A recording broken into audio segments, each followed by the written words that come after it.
who's currently the Minister of Science and Technology, a member of the National Executive Committee of the African National Congress. Before this portfolio, she served as the Minister in 2 portfolios, Energy and Communications, respectively, and we worked with her, and it was very, very much of a pleasure. Thank you.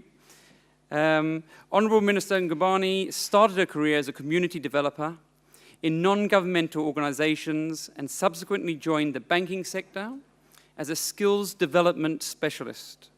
When she joined the public sector, she started at the National Health Laboratory Services as a skills development manager and was then recruited to become a director in the office of the President of South Africa. In 2009, she became a member of the Parliament of South Africa and assumed several roles, including serving as the parliamentary advisor to the then Deputy President of South Africa, Mr. Kgalema Motlanthe, then later as a chairperson of the Portfolio Committee on Telecommunications and Postal Services. She holds a Bachelor of Arts degree from Vista University, a postgraduate diploma in project management from Damelin College, a master's degree in management in public and developmental management from the University of Witwatersrand, and completed a program in leadership development at Harvard Business School. Minister Ngubane is a member of the Global Artificial Intelligence Council, organized by the World Economic Forum's Center for the Fourth Industrial Revolution. As part of the council, she and other global leaders are tasked to provide strategic guidance to the international community on the priorities for AI and machine learning governance and cooperation, while helping to shape policy development and pilot implementation work undertaken across the centers in the network. Everybody, please welcome the Minister.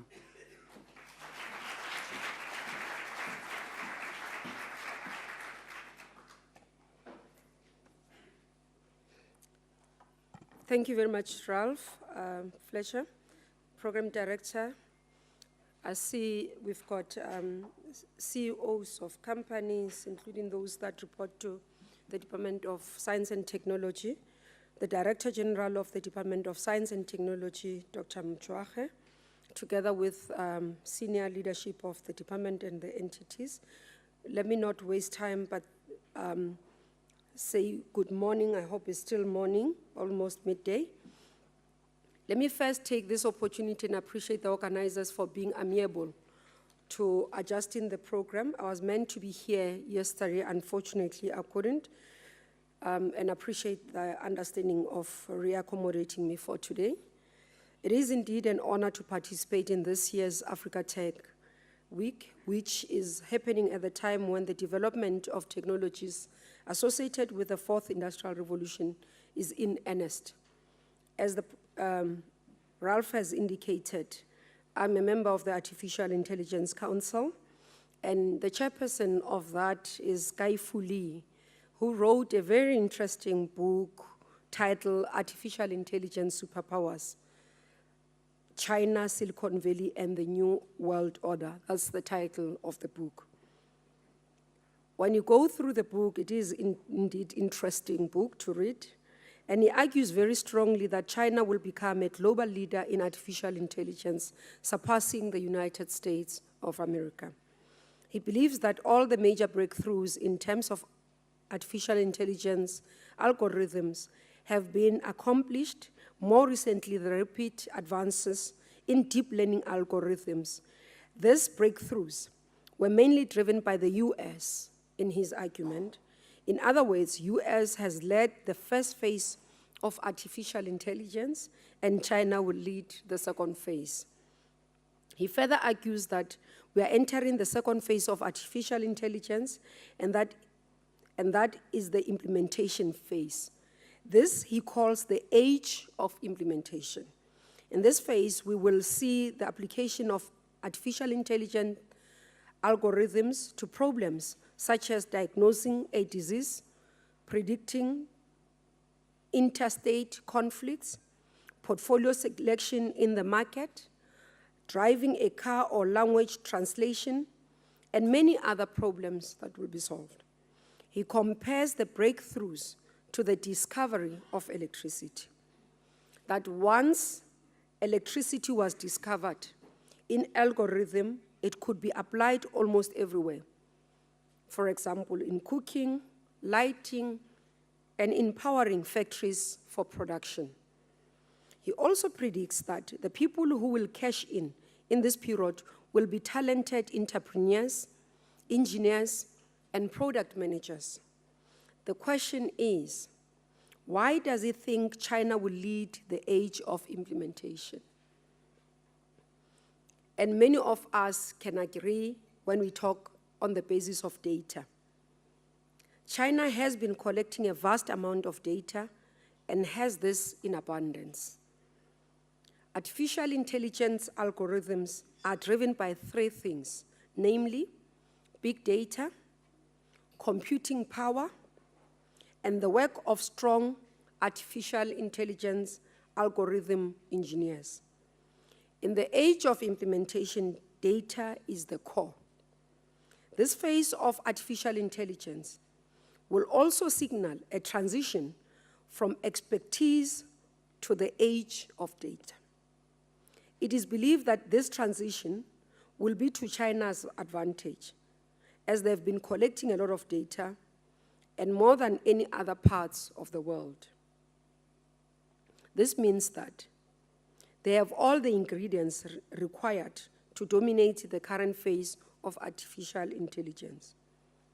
Though the argument is that their engineers are not as good as their Western counterparts, though, and as well, not as creative.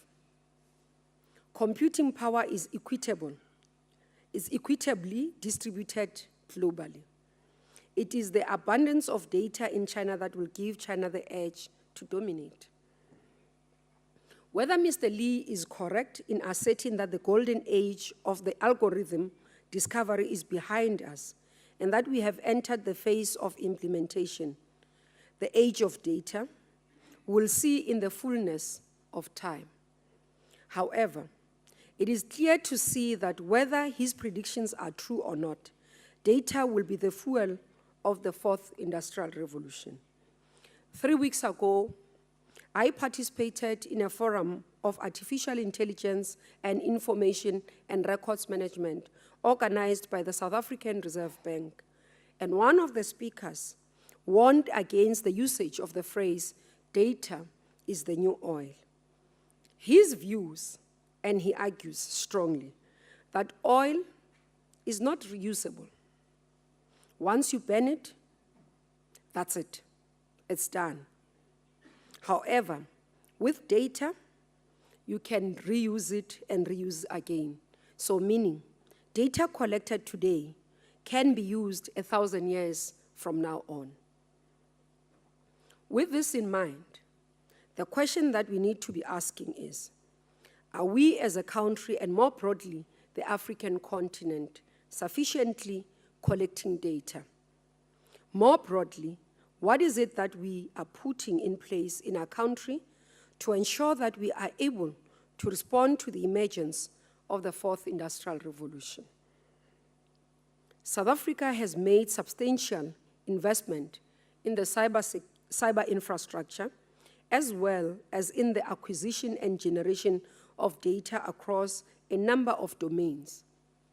This driven by initiatives such as the Square Kilometre Array. These commitments are set to greatly increase in the future and uniquely position South Africa to drive substantial benefits from big data. South Africa, however, should not be a collector of data.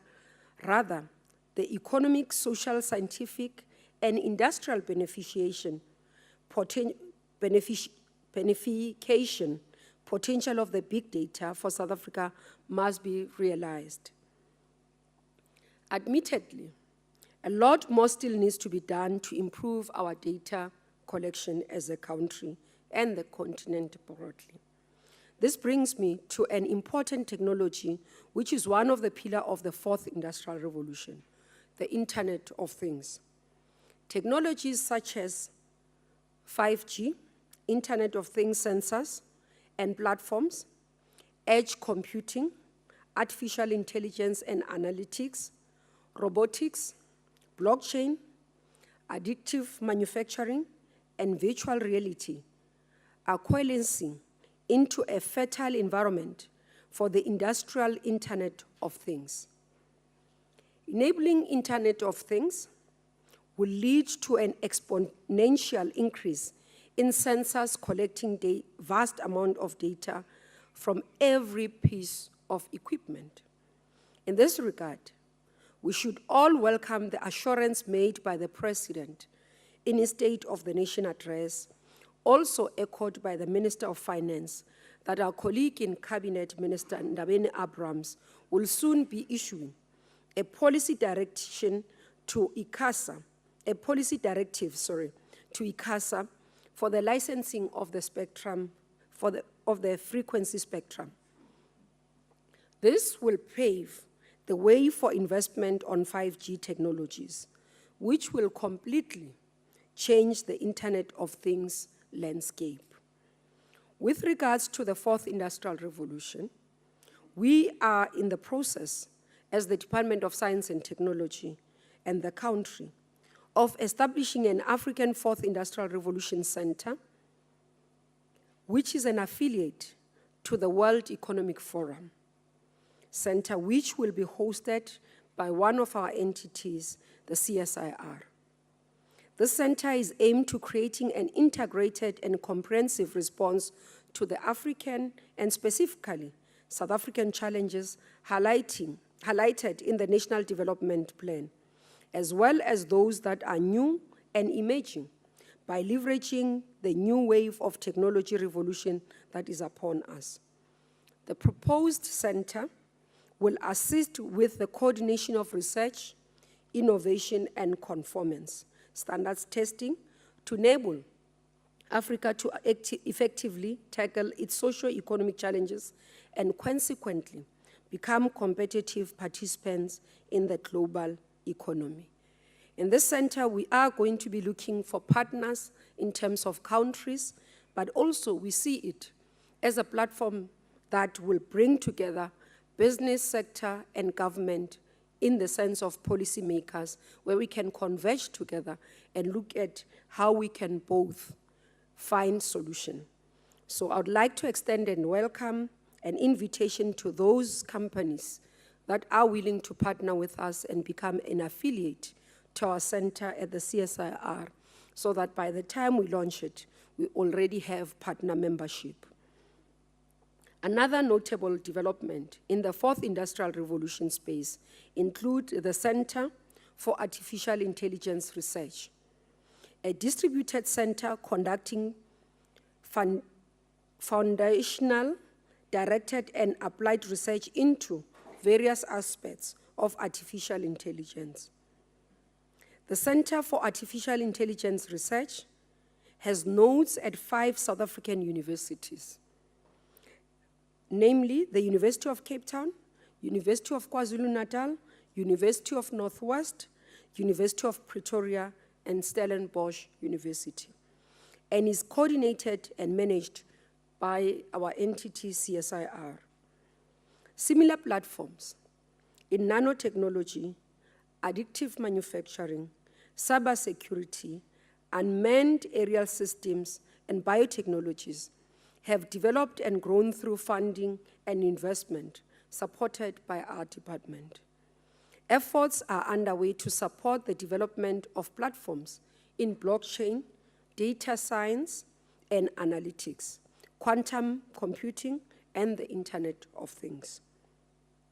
The Global Artificial Intelligence Council, which I referred to earlier, will provide strategic guidance to the international community on the priorities for artificial intelligence and machine learning, governance, and cooperation, while helping to shape policy development and pilot implementation work undertaken in this respect across the centers in the network. The work will include piloting of policies aimed at proactively mitigating the risks and exploiting the benefit of emerging technologies for society. I must indicate, ladies and gentlemen, it is an honor for us to be part of this council, because we were approached And I was saying to our DG the other day and my advisors that it is only after the announcement that we learned that we were the only country literally that didn't do a lobbying for it, that we were approached on the basis of the work that we've been doing in this area. And that shows that we are committed to making sure that our work thrives, but also we do it on behalf of the African continent. As I was reading through what Africa Tech is about, and I learned that amongst other things, Africa Tech Week aims to show business how technology can be leveraged to make more money, save more money, and become fully efficient in a sustainable way. I think that sustainability is a very important aspect that needs to be considered when introducing new technologies. It is therefore important that sustainability that Africa Tech aims to achieve extend beyond individual business sustainability, which is also important. And I need to quote Henry Kissinger, former US Secretary of State and a controversial giant of American foreign policy, believes it may be a lot harder to control the development of artificial intelligence weapons than nuclear ones. For this reason, it is also important to think about safety, sustainability of jobs, and sustainability of democracies. One of the biggest concerns we have as lawmakers and as members of the Global Artificial Intelligence Council is around the regulation of the technologies associated with the fourth industrial revolution. Undoubtedly, artificial intelligence is one of these exponential technologies that are rapidly altering the business landscape. And I'm quite certain that a lot of money will be made from these technologies. My concern, though, and I think it should be a concern of all of us, is at what cost? And what is it that we need to do to avoid this cost? To assist us to answer some of this question, we commissioned a baseline and literature survey study of fourth industrial revolution in South Africa. The findings of this study are expected to be presented by our entity, HSRC, during the first part of the next financial year. Further concepts, such as the converging technology platforms and inclusive development platform, both of which are directed at enhancing the country's ability to take advantage of the fourth industrial revolution, are currently being refined. The President, His Excellency Cyril Ramaphosa, has also established the Fourth Industrial Revolution Commission that will help the country respond comprehensively to the environment, including how artificial intelligence can help us build a better country. Together with all stakeholders, namely business, labor, and civil society, we will work to ensure that we come with policies and regulations that will assist us to reap the benefit of these new technologies while averting the risks and dangers that may arise in the future because of these technologies. We invite you all to join us as we build a better country and a better future for all in ensuring that we use innovation to contribute positively and in the development of our economy and our country. I thank you.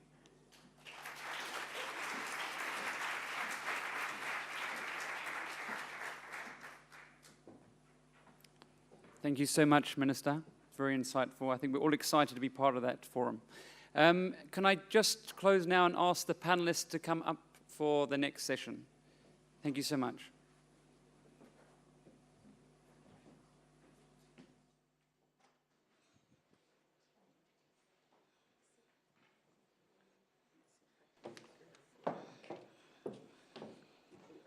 Yeah, I'll just put my bag down.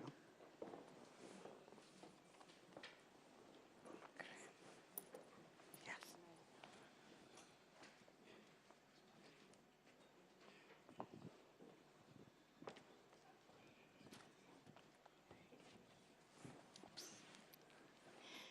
Ladies and gentlemen, thank you so much for your time and welcome to the special Business Day TV broadcast brought to you by the Department of Science and Technology.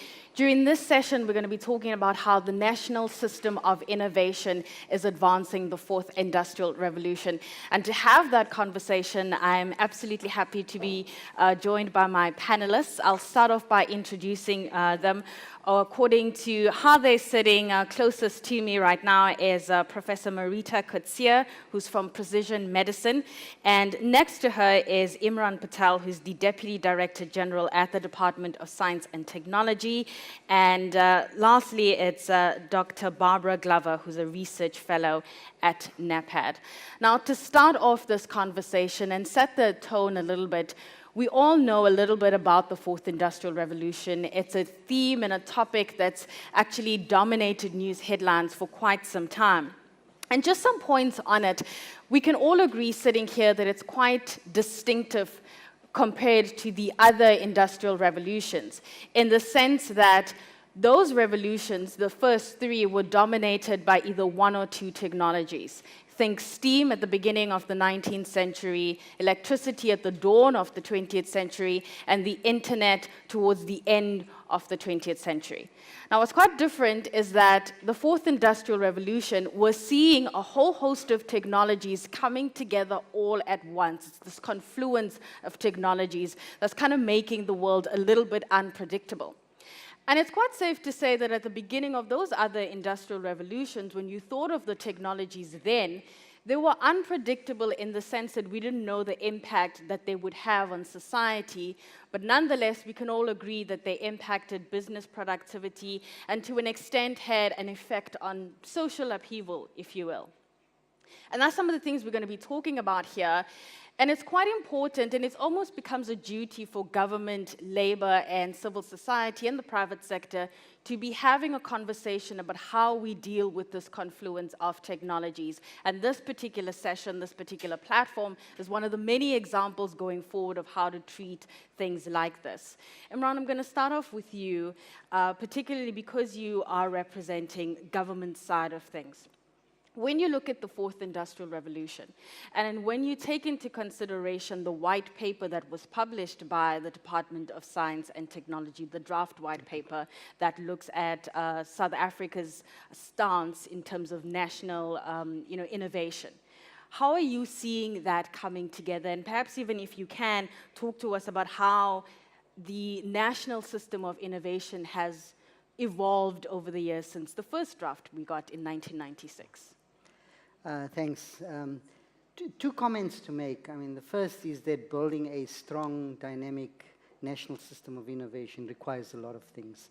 And even if we advancing the fourth industrial revolution, so I'll speak about what we're doing in the fourth industrial revolution space, but just a bit about what we still need to do to build a strong national system of innovation, which is what the white paper focuses on. So this includes, for example, making sure that we build strong capabilities at our universities to increase the number of researchers that we have across the field, to develop disciplinary depth, to make sure that the universities, the science councils, etc., have access to the kind of most modern research equipment, etc. So the white paper continues that trend to say we're still a long way from where we are in terms of building the system that we need to have to make sure that it's demographically transformed, etc.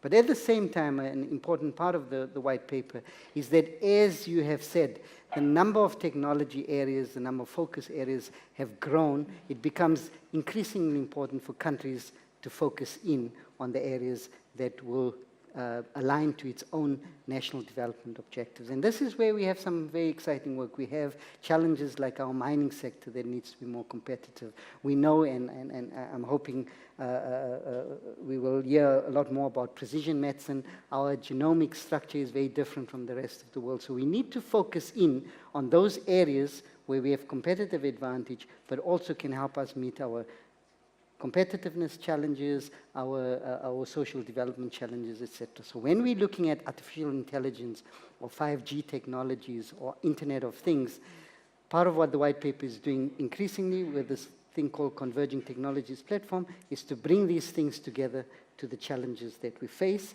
and that's where it's important for us to develop a uniquely South African response to some of these areas of focus. And so we have these capabilities. We are doing this already in some of our sectors. We need to go build and grow those. All right. Barbara, if I may come to you, the fourth industrial revolution in the context of sub-Saharan Africa and Africa, and perhaps even some of the countries you've had the pleasure of visiting and seeing as it happens on the ground. Well, first of all, thank you for having me on this panel. So I work with African Union Development Agency, formerly called NEPAD Agency. So we are equivalently the UNDA of Africa. And so what we do is to leverage technical capacities and make sure that we are on the same path. So I told them to reflect this picture. I just wanted to give an idea of, so this is someone who's invented something. And those 5 people represent, say, African countries that we have. We are all at different phases. There are some people that think the technology could be used in grinding. Something could hang it, something to use it as a potty, but it's actually a tire that could be used in movement. And that's the kind of regulatory space we have in Africa. We are at different paces. So what the African Union does through our agency is to make sure that we build the regulatory capacities of individual countries. So we get to the point where businesses that thrive, say in South Africa, can be able to move into the other regions and be able to work effectively in promoting their products and getting these technological innovations to solve challenges in the other regions as well. Right. Marita, if we may come to you, taking into what Imran was saying and how the department looks at all of these changes that are happening, from your perspective, looking at the work that you're doing, how are you seeing the fourth industrial revolution from a South African perspective? Yes, first of all, also thank you for the invitation. I'm really honored to be here. I think there's so many people over the years that have encouraged person like myself and the students that we train, and I'm very happy that you mentioned the fact that we have to build capacity. I think people that know me know that that is really my passion, is to develop people and see those students, going through the process of where they start off with an idea and how we can develop that into something that can be useful to our nation. I started my own career as working on single genes, and as the technology developed today, we are able to sequence whole genomes, 20,000 approximately genes. So how do we bring all of this together? And before I actually go into the importance of combining all this information, I want to say thank you to the Technology Innovation Agency from South Africa, because they've been supporting our, innovations and research and how all of these come together over many years, to the extent that we now have a project called the Open Genome Project. It only started off in October last year. They were given us a 7-month period just to scope it out, because of the fact that the protocol was really, it's not your traditional protocol of what you exactly want to do, because we've realized with our research and trying to innovate and implement how many obstacles there are in the path of personalized medicine and in the path of precision medicine. So we took one example to start off with, and it is cancer, breast cancer as a specific case, and associated comorbidities. So as we're starting to develop this process, and we are still in the planning process, and I would like to invite anybody.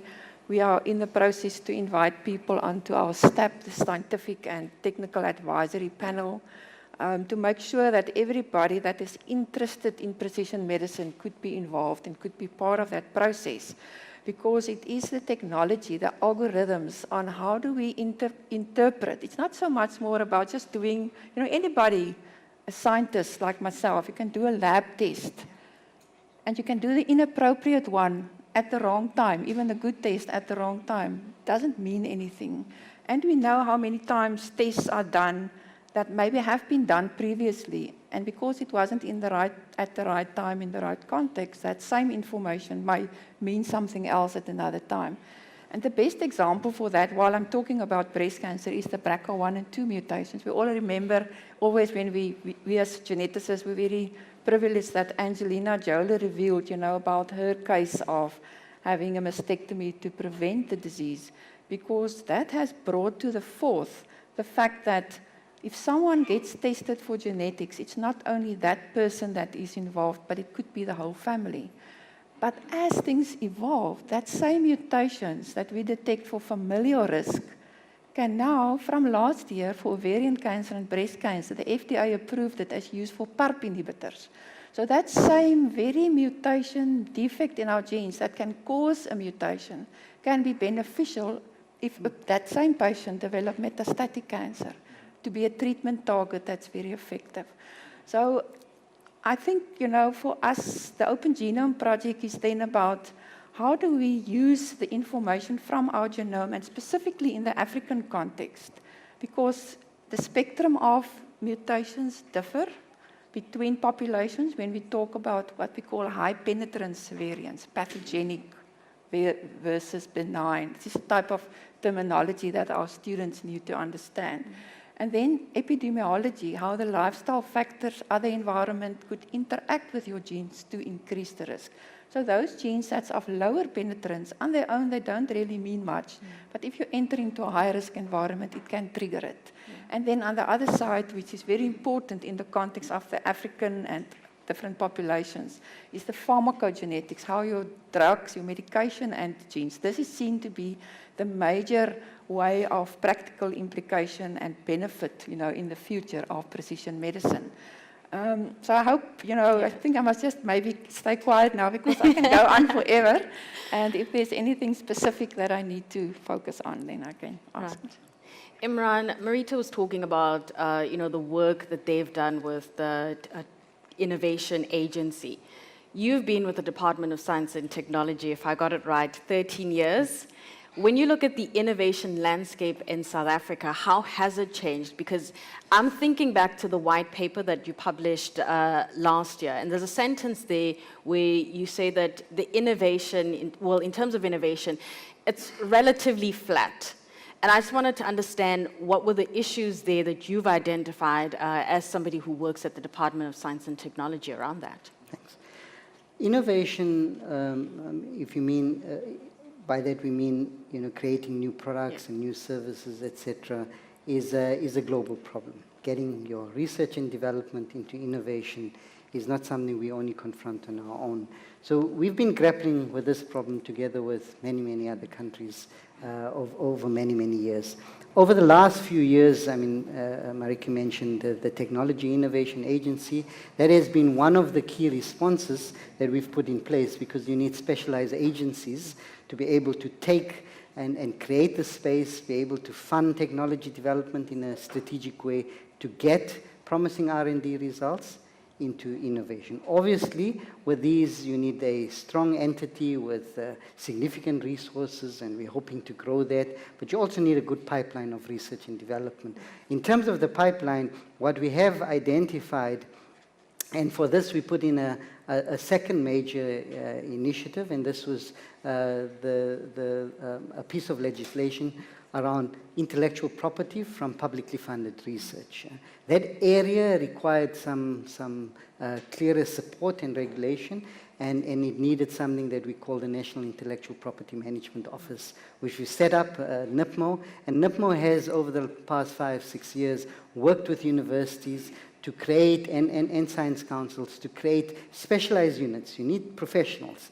You need people who understand the market. You need people who understand the process of taking a promising R&D result and decide what's the best way to commercialize this. Do you create local manufacturing? Do you license the product, etc.? So through the work of NIPMO, we've created we've supported the creation of offices of technology transfers at the university sector.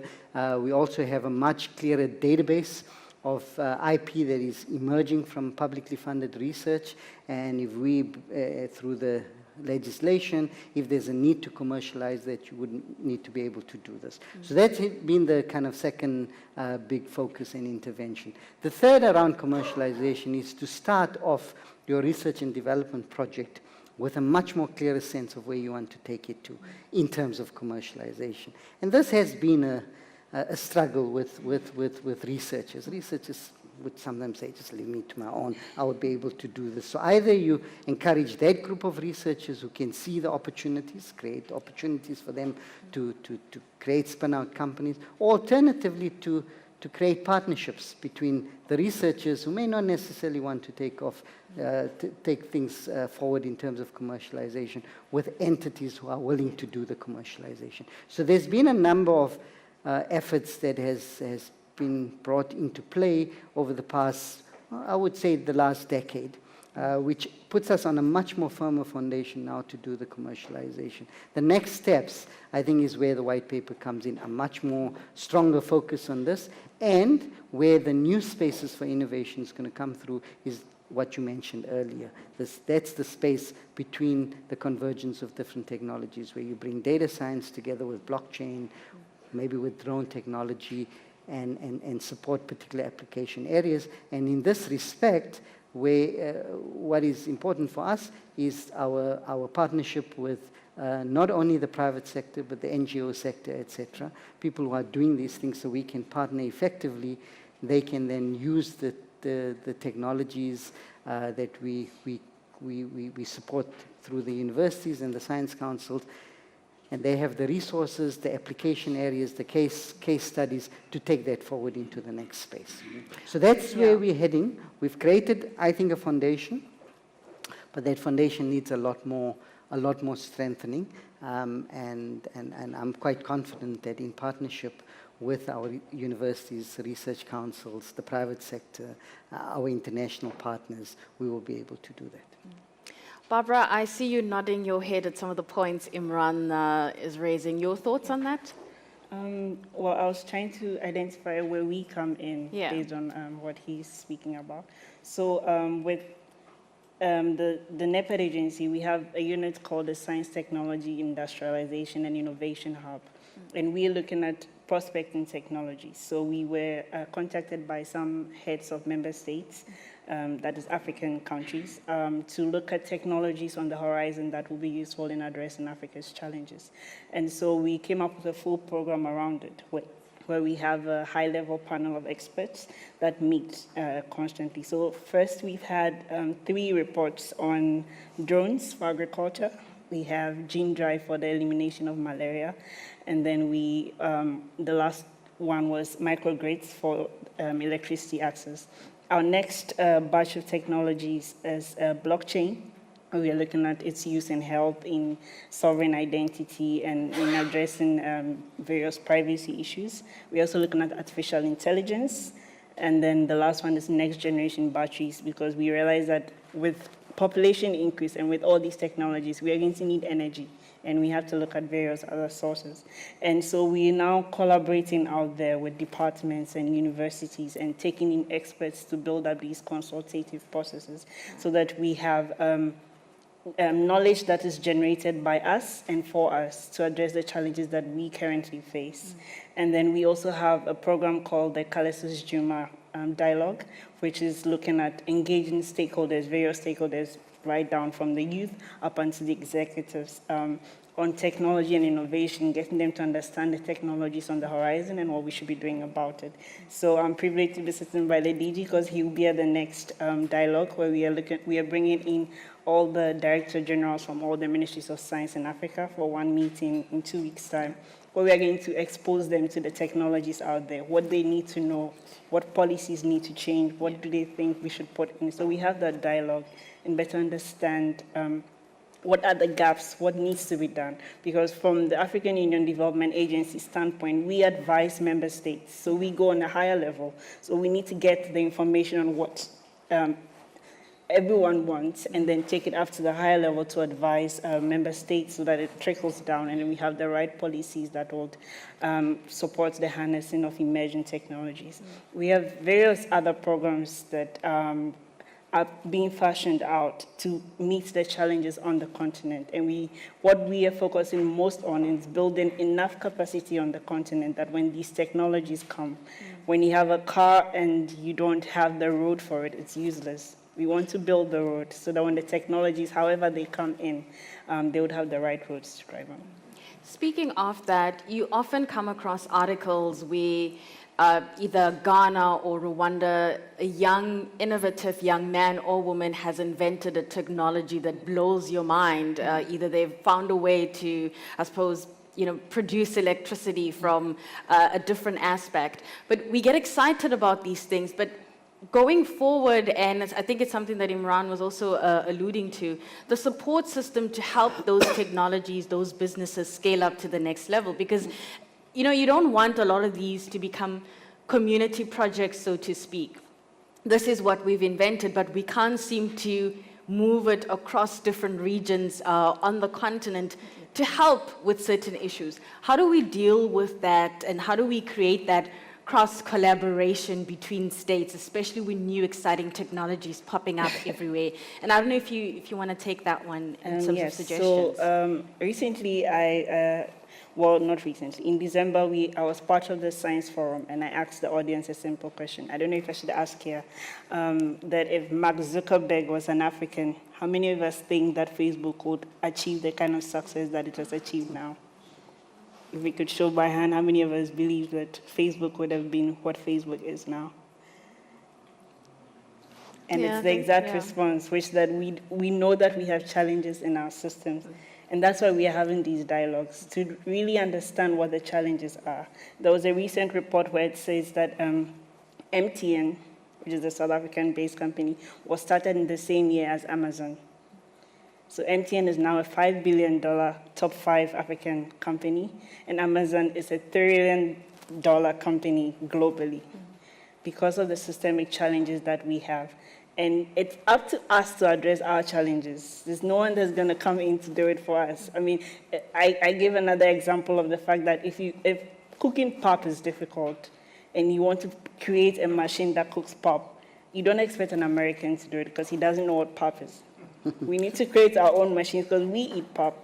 And that's on the continent. We need to now start talking and finding our ways of designing these tools that will be able to address the challenges that we're facing on the continent.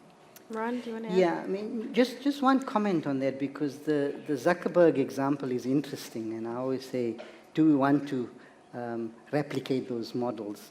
Because whether you like it or not, Amazon is big, it's successful, but it creates other unintended consequences, like increasing inequalities, low wages of workers in some of those sectors, crowding out local suppliers. It's a key problem that we have in South Africa. If we want to create jobs, is this the end of spaza shops as an example? So yes, we can look at these examples, even Uber as an example.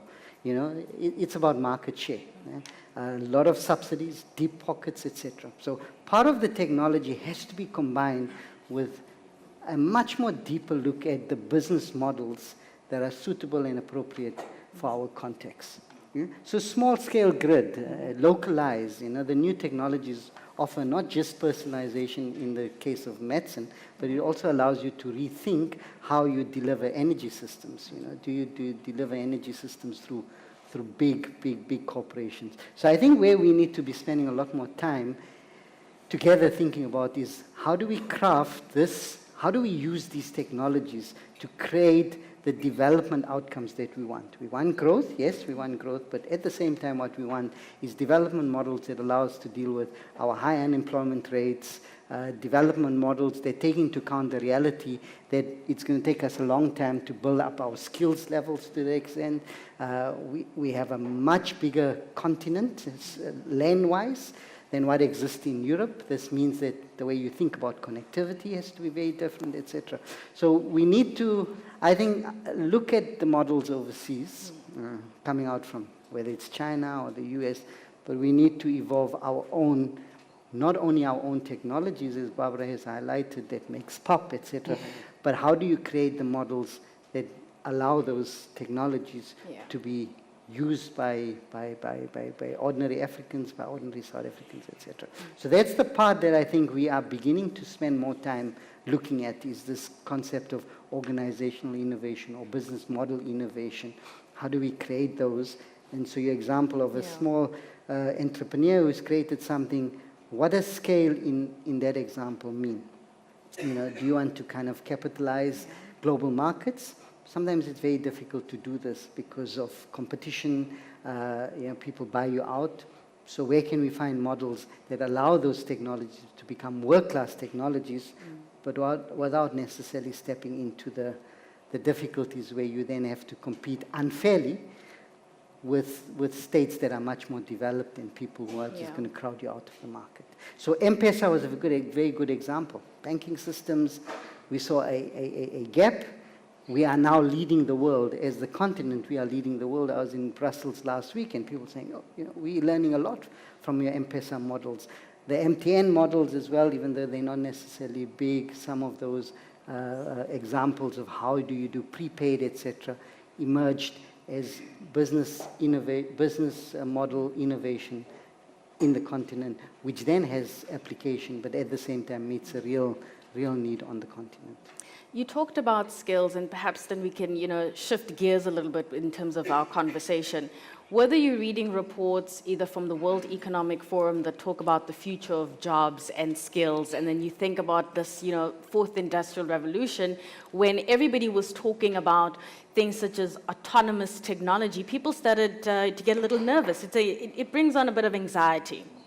And we're talking about skills development. And the Future of Jobs report, at least the recent one, I think it was published late last year, makes note of the fact that we will have approximately 58 million new jobs created, provided that the right policies and infrastructure is implemented. But the one key thing that I found quite fascinating, and I'm sure a lot of the audience members, and perhaps you, might be excited and a little bit scared of, is that 65% of children entering primary school will be doing jobs that have not yet even been created.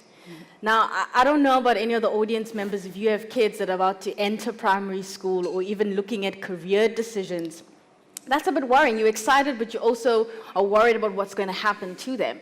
And then it makes me then wonder, from a higher education point of view, and Marita, I don't know if you want to come in here, should we then have more stronger partnerships between higher education and the private sector so that at least we know what the private sector needs in terms of skills and what we need to be doing on an education level to match those skills, even with skills that will still come up as we go along? Yes, I absolutely agree. I think from my perspective, the way that we address this is with my employment at the National Health Laboratory Service. I'm very closely involved with training the Health Professional Council, intern medical scientists. So it's when a student comes to you and starting to plan around whether they want to do a master's degree or a PhD, the question is always, will there be work for me? Is there job opportunities? And I just feel that part of our responsibility is then to not take them only to that point of where they obtain this degree, but make place for people to obtain the internship. Because like with any other training, the medical scientist must also do a 2-year internship. And the salary, I must complain, is very low. I don't know how people think they must survive on that. So, and then we would like to see, through this public-private partnerships, where I'm also very much involved, of being a founder of a spin-out company of the Medical Research Council, and how we can maybe assist with this whole process of research translation. It was a very difficult place where I found myself in about 10-15 years ago, where I realized that what we develop as scientists, there's very few people that actually understand what we are about. So if we don't have scientists and train them in a certain way, that they would also take those innovations, because I've got 2 patents. And sometimes, it's quite difficult, because when we write scientific articles, we're always like, you have to now disclose this conflict of interest. While it's not really a conflict of interest, what you are talking about, we have to tell, our university if we think there are some of our research results that is patentable. So if we don't have those patents, we cannot obtain funding to start a business.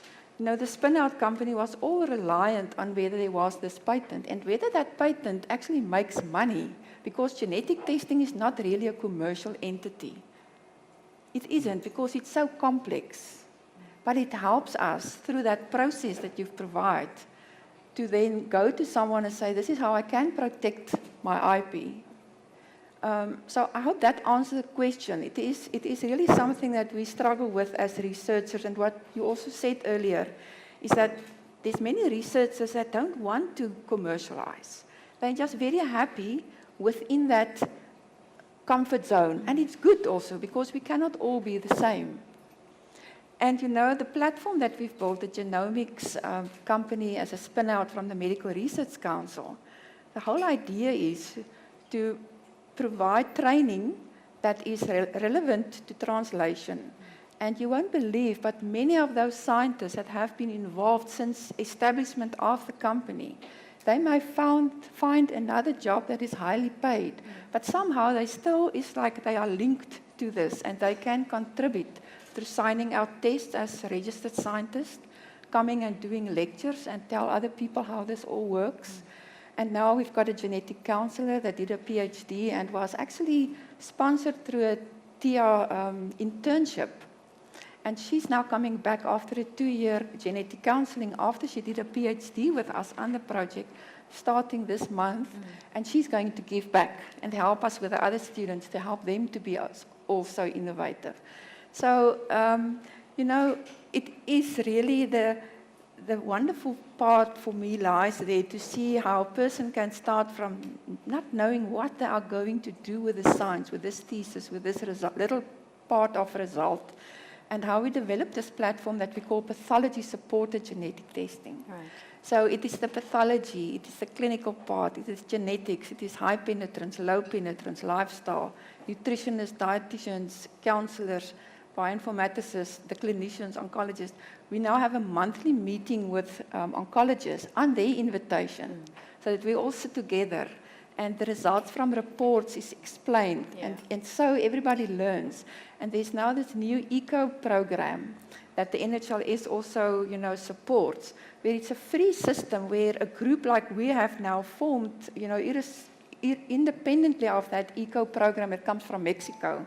There was training at Stellenbosch University last month, is that we can now replicate this model of exchanging ideas with the counselors and the doctors and everybody, and then present it at such a forum. So actually this genetic counselor got this project to take this further. And with her knowledge, it's one person that might make a big difference to translate, because it doesn't help for us to sit in our little group. It's very exciting. Last night we had one, and I was nobody wanted to go home, you know. Everybody gets so excited to see that we are actually breaking down those silos, because many people just talk about it, but does it really happen? Yeah.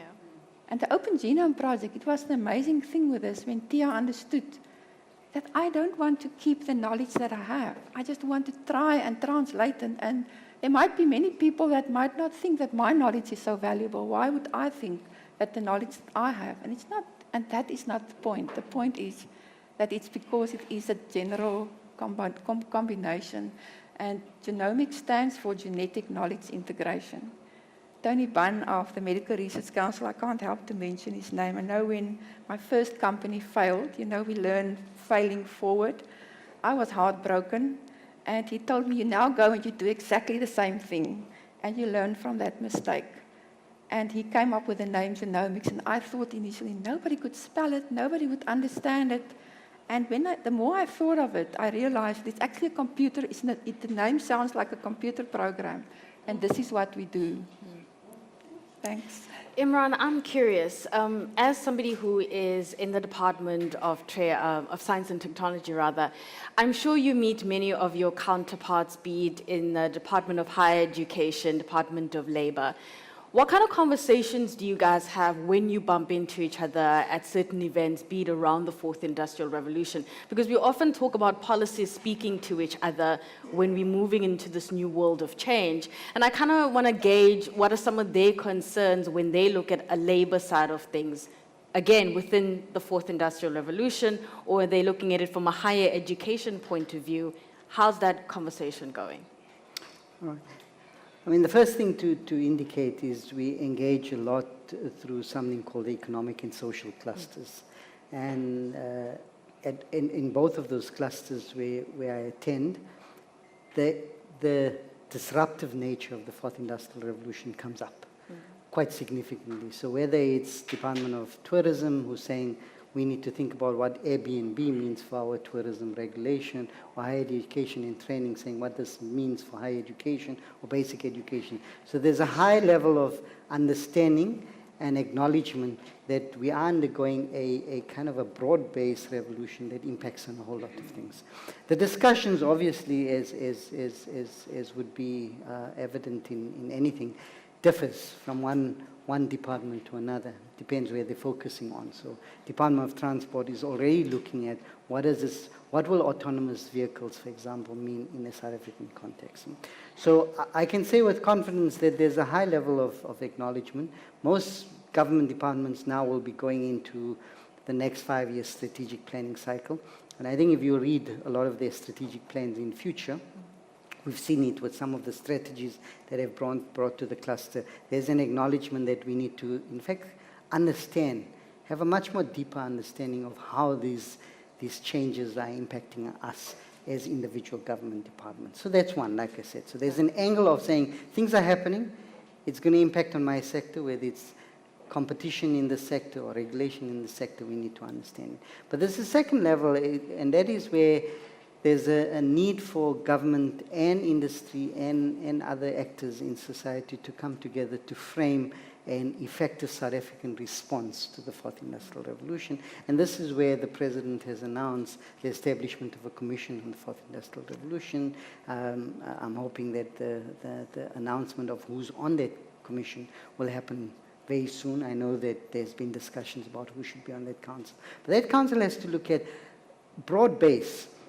How can we both take advantage of the opportunities presented by the fourth industrial revolution, but very importantly, how do you deal with the deep-seated challenges this is going to create, like the one you mentioned, which is about jobs. Some people are even arguing that you can't think of jobs anymore. It's not going to be about jobs. It's going to be about livelihoods.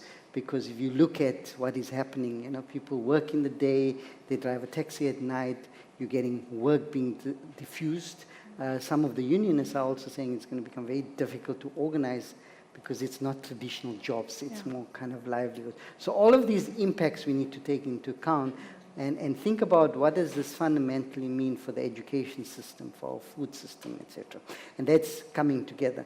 Because what we need is this fourth industrial revolution is going to require the kind of policy coherence that you spoke about. We can't be doing something on one front where in fact, we're driving a fourth industrial revolution from an economic policy perspective, but our social welfare policies are not interfacing with that. If we acknowledge that you know, even in the best case scenarios, the number of typical jobs is going to decrease overall, then we need strong social policy, and this is happening in other jurisdictions. People are not thinking about the fourth industrial revolution without thinking about a basic income grant as an example, you know, where you have to ensure that people who are left behind in terms of this model are able to be dealt with. So I think we're not there yet as a government and as a society.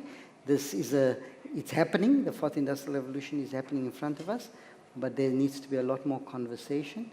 And I think we are looking forward to that commission beginning to help give the impetus for a much broader, effective dialogue between a whole range of players, and so that we can end up with a common, at least a coherent response to the fourth industrial revolution. So the short answer is a lot is happening, a lot of thinking, a lot of discussion, but I think there's a lot of intellectual challenges. People are still grappling with trying to figure out what does this mean at the end of the day, and I think no one knows. Not anyone in this world actually knows where we're going to be in 10 and 20 years' time. Right. Another key issue is around gender diversity, where you're looking at it from either the banking sector or the mining sector, any sector that is generally being seen as a male-dominated sector. And it's quite lovely that I have two females on the panel who are quite accomplished in their fields and in their sectors. But I just want to get a gauge, and we'll start off with you, Barbara. Are you seeing more women come into the science, technology, innovation space? And is that a good thing? And what more can we do to support them, the same way we talk about supporting females in the entrepreneurship space? Okay. With the automation of most things, gender, so then you don't really say, okay, you need a man because he's stronger, because it's automated. And so we're getting more and more females coming into the field, and because it's basically just flipping a switch or typing something, and so that gender issue doesn't become a major problem. And also we are getting more awareness. So with technology comes the exchange of information, and it also comes with opening up our minds to an exposure to so many fields. And so conservative mindsets on gender roles and who should do this and who should do that is breaking. And it's bringing more and more women into the field and getting more and more women excited about the technology. So yeah, we do see more of that. And also, if I may chip in, for instance, with the African Union, I don't know if I should say we are biased, but we do give some of our, when it comes to technology, some of the priority programs to women. So we have women skills development. We even have a program for women tractor drivers to get them to drive huge cars and do all the things that we unconventionally wouldn't put women in such positions, sort of to bridge that gap and get us all excited about the technology. Marita, more women coming into the science space of things? Yeah, definitely. If I just now think while everybody's while she talked, is that we are also encouraged at Stellenbosch University, where I'm affiliated through with the NHLS, to, you know, help students from other African countries. So I've got 2 males from other African countries and 2 females, Kenya, Nigeria, one from Swaziland actually, and one from the Congo. So it's already like 50-50. And if I look back, you know, over the years, I think that because the role of in the households, definitely in our society, the husband and wives, you know, there's a much more of a 50-50 sharing of the housework and the children and so on.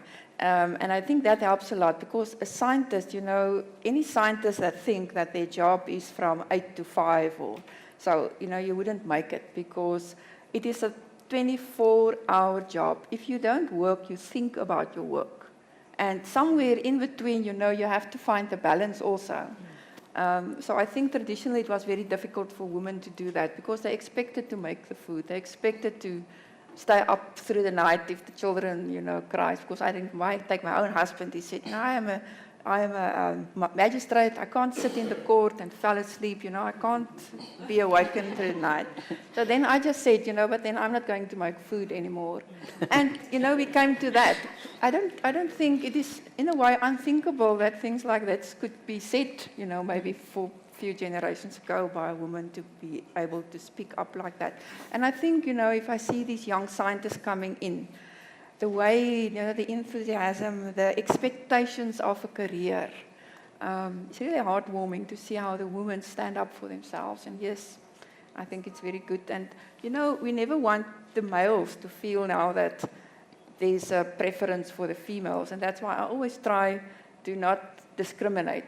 The best person for that, your good qualifications, and the qualifications isn't always the full, it's that person that you can see in their eyes, if they've got a hunger for that, for science, because science isn't something for everybody. It is something where your heart must be in it, because there's so many failures, there's so many experiments that doesn't work. Yeah. And then there must be a team that will pick you up.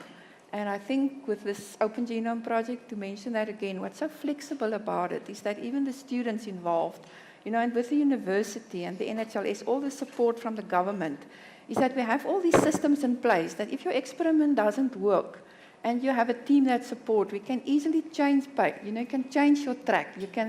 You must be flexible to see, but there's now a new angle that might be better for me. And then you go back to the ethics committee, you explain, you motivate why you want to change. Because once that PhD protocol or master's protocol has been accepted by the university and the committees that, you know, go through this, you can't just easily change it.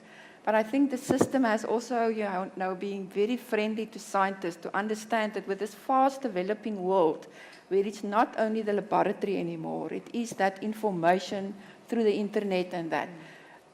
You know, so yeah, I think the women, we welcome them to, don't to think that, you know, that we will always be there to support them. So I think in my team, it's not only the students, there's the postdocs, there's people that through the spin-out companies and so that can provide additional support to the students also without having to put all of that funding into our grants. There's a whole infrastructure that has been developed.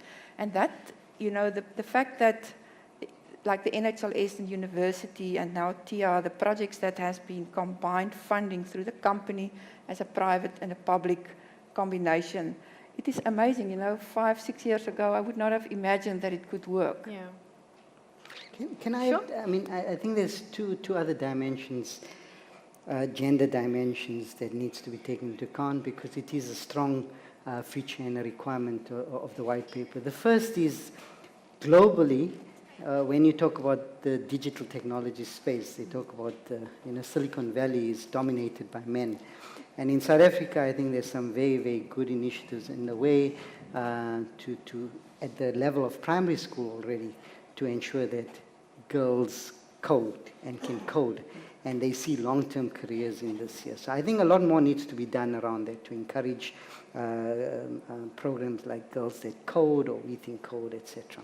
The second is that in terms of gender, the new technologies are not gender neutral. I mean, we always give this example that if you go to Singapore airport now that uses facial recognition, the level of matching to black woman faces is only at about 79%. White male is about 99%. That means the algorithms haven't been fed with adequate data, and so it rejects a lot of black woman faces.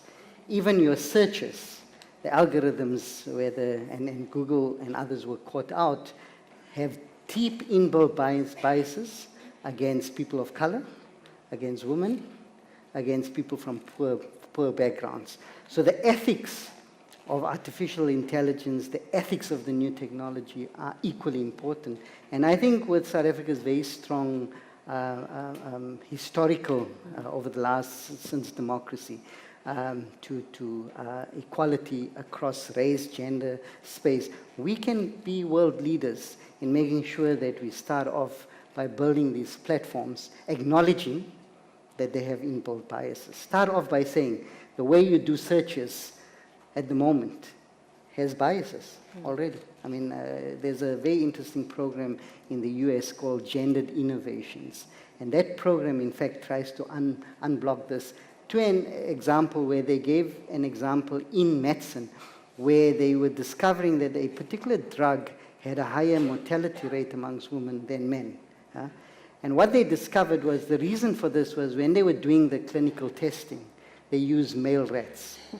And male rats were not able to take into account the combination of hormonal cycles. So at that instance even, you needed to rethink, why is it that you're only doing drug discovery or drug testing on all male rats as opposed. So there's some very, very deep biases that the scientific community and the innovation community has to be dealing with if we want to make sure that the benefits of these new technologies don't create further divides, whether it's divides by race, by gender, by income level. And they have the potential to do this in a big way. Marita, just your comments on what Imran's saying, the ethics of, you know, the conversation you're having within the scientific community. There are all kinds of innovations and solutions that are coming up every day, and some of them, as much as they do good in society, they border a little bit on, I suppose, let's call it body privacy, so to speak, as to whether certain things are allowed to be done on a moral perspective, or how do you weigh up the fact that it's for the good of mankind, but also that we could have just breached the lines of ethics a little bit. What kind of conversations perhaps are you guys having with your peers, and as you interact socially around the topic of ethics, specifically within the Fourth Industrial Revolution? I think the biggest thing at the moment for us is this new act, you know, on confidentiality of data.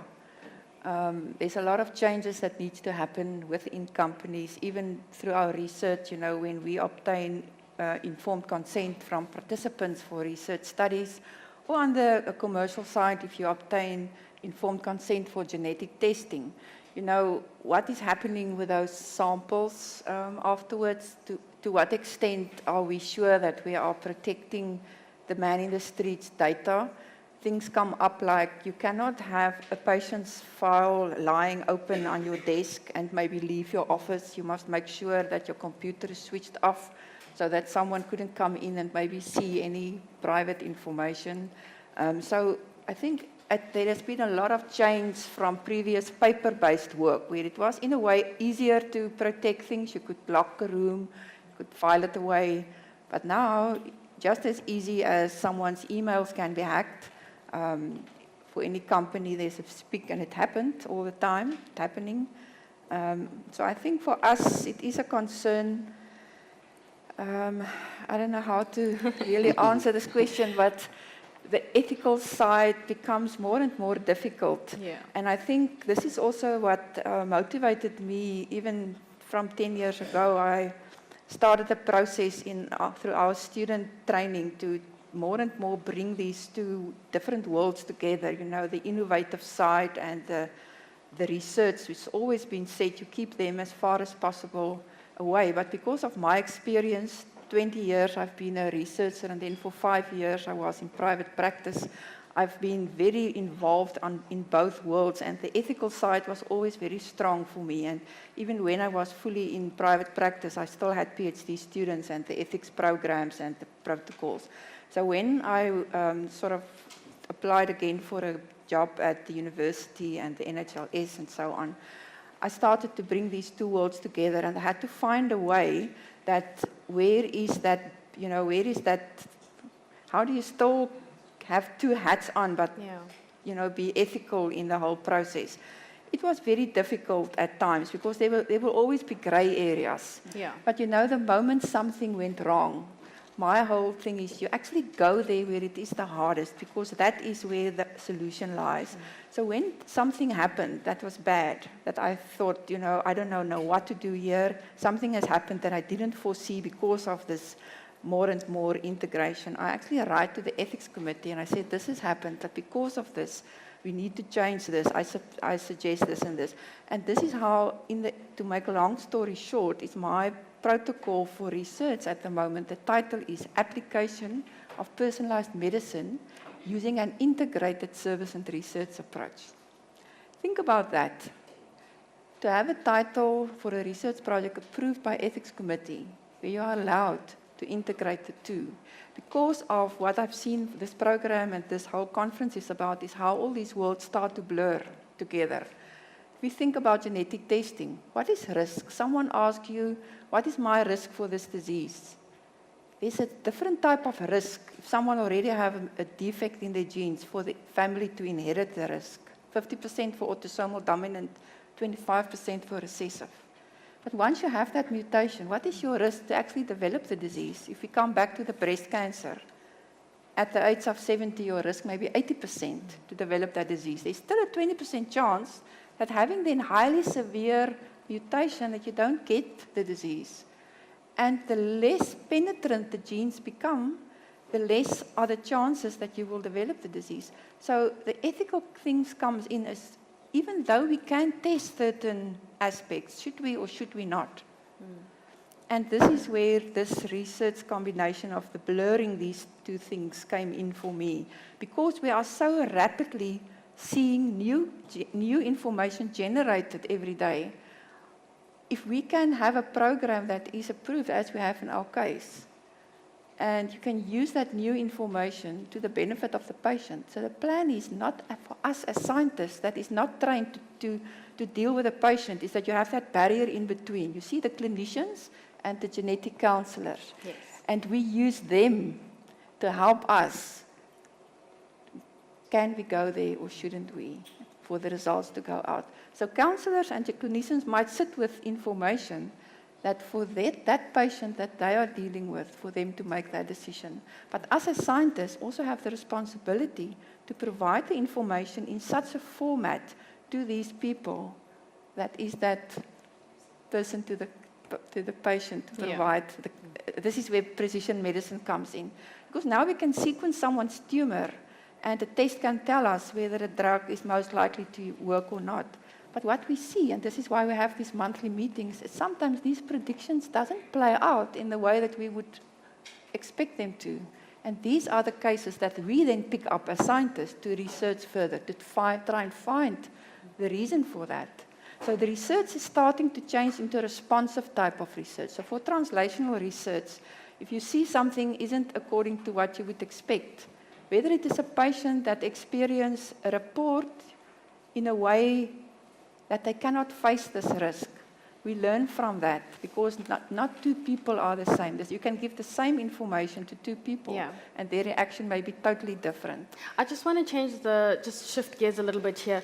When it comes to research and development spend for South Africa, for the purposes of when we have these kind of conversations or new innovations, I was looking at some stats. When you look at the global share of research and suppose R&D expenditure, the US takes the stage. When you look at, I suppose, R&D expenditure as a percentage of GDP, South Korea, Israel, and Japan. From a South African perspective, are we doing enough on the R&D expenditure? Do you want more money? We can call the minister for you, Imran.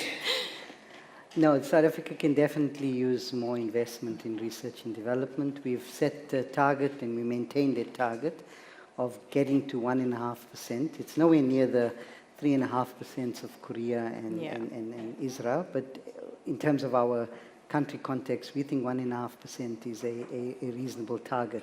We at the moment at 0.82%, so we're not even half of what we needed to do. Now, two points I need to make. One is that in order to increase R&D, we need to do it on both sides. In fact, there's three major sources of R&D investment. It's government. And if you look at the statistics like we have, government's share of R&D spend has increased. Yeah. In fact, where we saw a decline from almost 1%, we were almost at 1% a few years ago, it's largely been in the private sector. So forums like this, we continuously highlight the need for the private sector to invest more. We're more than keen to partner with the private sector to be able to do this. We've set up projects like the Mandela Mining Precinct, the wheat breeding platform, etc. These are public-private partnerships where we bring in funding. We have an R&D tax incentive. So we're trying to encourage, and we would encourage people to do more R&D. And that's one of the issues. The second is that globally people are identifying that gross expenditure on research and development is only one measure on whether you're a scientific powerhouse. For the amount that we spend, 0.82%, we punch above our weight. There's no doubt about that. Doing research in South Africa is less costly than other parts of the world. We get greater outcomes at 0.82%. And so just think about what will happen if we double that. Because it's not only about investing more in R&D, you need to invest more in all angles of the change, whether it's transnational research and development, etc. So I think we have many, many challenges in this country. Together we need to work together and argue, and this is why we have panels like this, to say that we have an opportunity here, but this opportunity needs investment. Government is playing its part, and we hope that we can partner with the private sector to play this part. But let's not just target one measure, which is gross expenditure on R&D. Let's look at our system holistically and see whether we're doing, and where we have strengths, let's build on those strengths, because we think we have some significant strengths. We also need to do this. I was just reading a report that I need to sign off. In the SADC region, the target is 1%. So we also need to partner smartly with other countries internationally and in the continent to make our research spend go a lot further. All right. Barbara, we've got a couple of minutes left, but as we walk out, as we continue the weekend, as we wrap up, I suppose, Africa Tech Week, and this session ends, what are some of the things we need to be thinking about, especially when it comes to the fourth industrial revolution, that we perhaps have not been focusing too much on? I think the first thing is involving our future in today. We are writing up all these frameworks and strategies and documents, but I don't think we're involving the young people enough, because they're the ones going to have the job revolutions. They're the ones going to take up this into the World Economic Forum recently released a report called Society 5.0, which is a fusion of the fourth industrial revolution and the kind of society it's going to create. And it's going to be fueled by young people. So I believe that we need to start embracing this and bringing young people on board as early as possible in the discussions. We should have panels like this filled with young people and get to understand. They're the ones designing the innovation. I mean, our parents can't even operate their iPhones. The selfies are the problem, yeah. Yes, so we need to bring in the people who actually, you have little kids as 2 years who can operate their mother's iPad more than the mother can. We need to start getting them engaged in these conversations and getting excited about their future so that it doesn't become, oh, okay, we are adults now, we have to rule, but that we are engaged and they understand what this is all about, what the Industrial Revolution is all about. It even informs their career choices because there are so many young people today who are just going through the educational system, but they don't really understand they don't know what they want to be in future. They don't know if it's relevant to the future.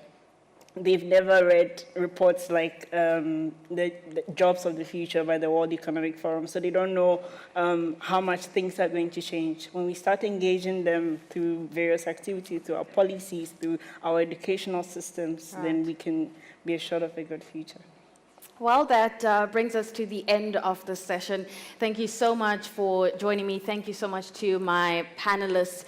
These are the kind of conversations that we should be having going forward, and as Barbara's alluded to, bringing in young people to have their say. But also, again, one of the things we brought in was this policy speaking to each other so that we are better prepared for the changes that are already here. Not that they're coming, they're already here. Thank you so much from myself, Nastasia Arendse, and the Department of Science and Technology. Thank you for joining us.